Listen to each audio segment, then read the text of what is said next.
आज के क्लास में मैं आपको लो इन्वेंट्री लो स्टॉक का अलर्ट आपको कैसे पता चले वो बताने वाला हूँ कि आप किसी कंपनी में स्टॉक मेंटेन कर रहे हैं और सेल हो रहा है, तो सेल आपने जैसे ही डाला तो आपका स्टॉक कम होगा, इन्वेंट्री कम होगा। तो आपको इन्वेंट्री नील होने से पहले, जीरो होने से पहले आपको रिमाइंडर मिल जाए कि आपका दिस प्रोडक्ट का, जो भी प्रोडक्ट है आपका, उसका आपका स्टॉक अब कम होने वाला है, तो आप जल्द से जल्द उसे परचेज करें। तो जहाँ पे इन्वेंट्री का काम होता है तो वहाँ पे हम इस अलर्ट को यूज करते हैं। चलिए आगे बढ़ते हैं, देखते हैं कैसे होगा। तो सबसे पहले हम यहाँ सिंपल वे में इस कॉलम में हमें लगाना है, तो इसे हम सेलेक्ट कर लेंगे और कंडीशनल फॉर्मेटिंग पे जाएंगे और यहाँ हमने लेस देन यहाँ डाल देंगे 50 से जो भी कम हो वो हाईलाइटेड हो जाए। और यहाँ हम कलर चूज कर लेंगे, कुछ बाय डिफॉल्ट कलर है यहाँ पे, या अगर आपको ये कलर नहीं चाहिए तो कस्टम फॉर्मेट में जाके आप खुद से कलर चूज कर सकते हो। ठीक है, यहाँ ओके करेंगे, आपको ये रिमाइंडर मिल जाएगा कि आपका ये स्टॉक 50 से कम है, 50 से कम है। जैसे ये अभी आपका 50 है, जैसे ये एक और सेल हो गया, ये 49 हो गया, आपको यहाँ कलर्ड हो जाएगा। ये आपने दोबारा मंगवा लिया है, 30 है, 30 और मंगवा लिया, 60 हो गए, तो ये आपका जो हाईलाइट हो रहा था वो आपका रिमूव हो गया। ये तो सिंपल वे है। लेकिन अगर मेरे पास ये है कि कीबोर्ड हमें 25 रखने हैं, माउस हमें 50 रखने हैं, सीपीयू 100 रखने हैं, कि सीपीयू अगर 100 से कम हो तो अलर्ट आ जाए। ये कब यूज होता है? जब किसी प्रोडक्ट की सेल ज्यादा हो और किसी की कम हो।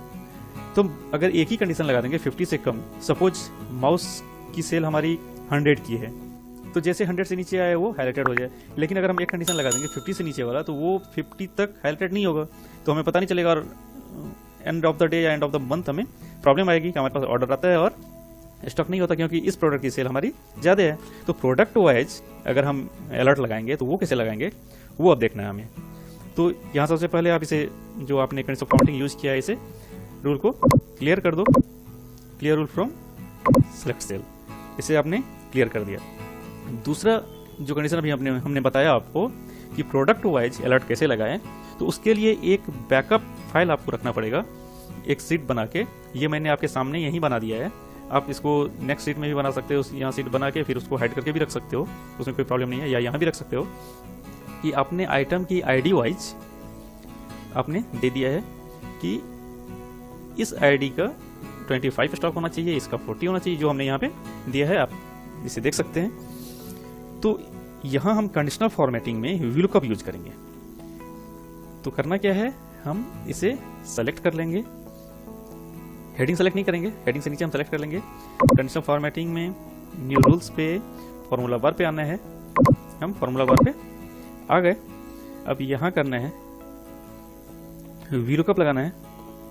यहाँ आपको हाईलाइट नहीं होगा, जैसे आप एक्सेल पे इक्वल और VL डालते हो VLOOKUP दिख जाता है और क्या क्या आपको डालना है, हेल्प मिल जाता है। कंडीशनल फॉर्मेटिंग में जैसे आप फॉर्मूला यूज करोगे नहीं दिखेगा वो। ठीक है, तो VLOOKUP में सबसे पहले लुकअप वैल्यू आता है।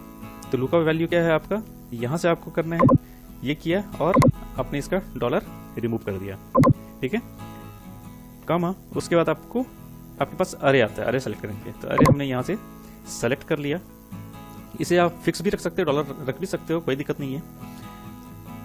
कॉमा, स्टॉक कितना, ये आपका सेल के बाद या परचेज के बाद जो स्टॉक आपका दिख रहा है वो है, तो आपको स्टॉक देखना है।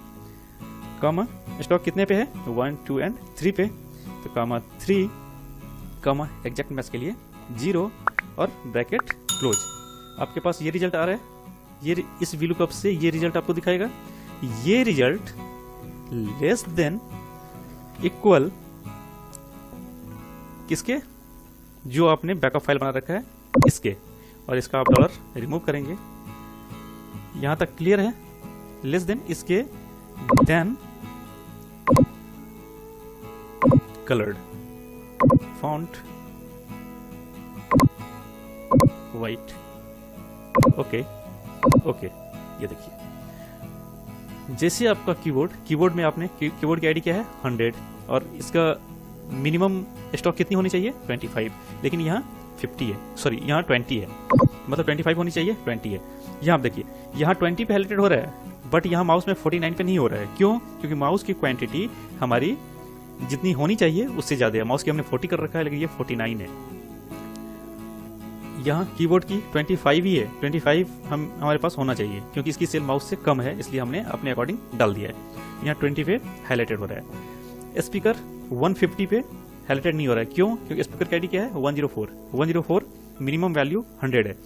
अब देखिए माउस 49 पे नहीं हो रहा है, बट अगर मैं स्पीकर पे आऊँ, स्पीकर पे मैंने डाल दिया सेल होने के बाद 99 है, देखिए ये हाईलाइटेड हो गया। क्यों? क्योंकि हमने इसकी मिनिमम वैल्यू, मिनिमम स्टॉक हमने 100 डाल रखा है, जबकि माउस की 40 डाल रखा है। इस टाइप से आप अपने स्टॉक को मेंटेन कर सकते हो, अपने स्टॉक में अलर्ट लगा सकते हो कि ताकि आपको इन्वेंट्री की प्रॉब्लम ना आए, आपके सेल में इन्वेंट्री के कारण आपकी सेल ना रुके। तो ये जहाँ भी जिस भी कंपनी में इन्वेंट्री का वर्क होता है वहाँ उस कंपनी के लिए बहुत ही इंपॉर्टेंट है। तो आप इसका प्रैक्टिस कीजिए, बहुत ही ईजी है। बस आपको देखना है कि कहाँ पे कौन सा, क्योंकि ये जब भी आप कंडीशनल फॉर्मेटिंग में कोई फॉर्मूला लगाते हो तो वो हाईलाइटेड नहीं होता है।